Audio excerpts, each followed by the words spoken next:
মামা তুমি মঙলৈ কাহিব 10,000 টকা তুমি বিতৰণ কৰিব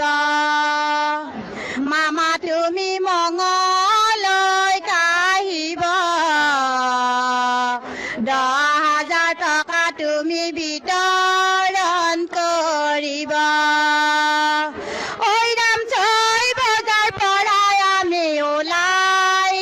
আহিলো তোমাৰ বাবে মামা আমি অপেক্ষা কৰিলো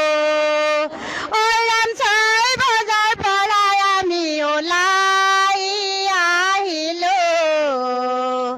তোমাৰ বাবে মামা আমি অপেক্ষা কৰিলো মামা তুমি মঙলৈ কাহিব